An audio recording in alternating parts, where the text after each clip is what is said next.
man will spend at least 20 years in prison after he was found guilty of murdering the Darwin bottle shop worker Declan Laverty. Matt Cunningham was at the Northern Territory Supreme Court when the verdict was delivered. Matt, some pretty strong reactions outside the court afterwards. From both sides, Ash, the family of Keith Kerinauia, the 20-year-old man who has been convicted of Declan Laverty's murder, they expressed their anger and frustration at that verdict. They yelled out that the decision was racist. They said it was not fair.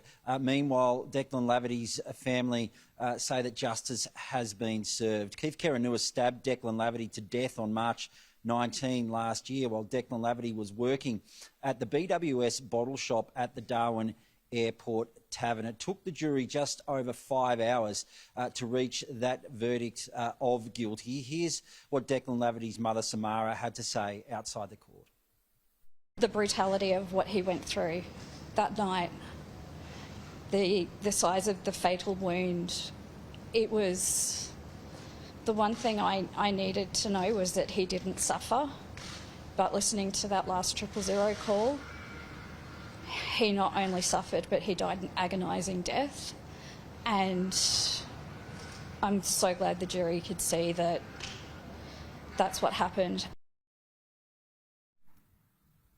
Keith Kerinauia had pleaded not guilty to the murder charge. His defence had argued that he was acting in self-defence. The court was told that Declan Laverty, in fact, had carried his own knife to work on the night that he was stabbed to death, and the defence had argued that it was Declan Laverty who first lunged at Keith Kerinauia with a knife before Kerinauia used a 25-centimetre blade that he had taken from his car and used it to stab Declan Laverty 5 times, killing him in the process. Samara Laverty, the court was told, had in fact told her son to take that knife to work. She was asked about that when she spoke to the media outside court.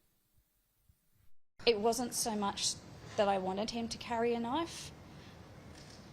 I just wanted him to be safe, and I have had so much guilt that I feel like I was responsible for a lot of it because he had it.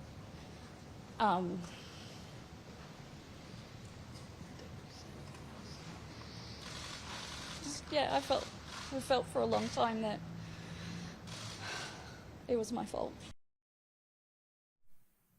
There were some quite dramatic scenes here after the verdict, Ash. In fact, the court was locked down for about 5 minutes. We were unable to get out. Some of Keith Kerinauia's supporters had left at that stage. Others were still inside the courtroom. Eventually the court doors were open, but there were angry scenes as those supporters yelled out their anger and displeasure at the verdict. Some of them drove off quite quickly in cars that were parked near the courthouse lawns. John Tippett, who is the defence barrister who represented Keith Kerinauia, he was asked about the 20-year minimum sentence that he is now facing. John Tippett has spoken out previously about the Northern Territory's mandatory sentencing. He says that if this was a case in another state, he would receive a lesser sentence. Mandatory sentencing never works for people, it doesn't work for the community, and it's certainly not going to work in this case in terms of doing proper justice. So a dramatic day here at the Northern Territory Supreme Court. Ash, Keith Kerinauia will return to court next Friday where he will be sentenced. Matt Cunningham live for us there in Darwin. Thank you.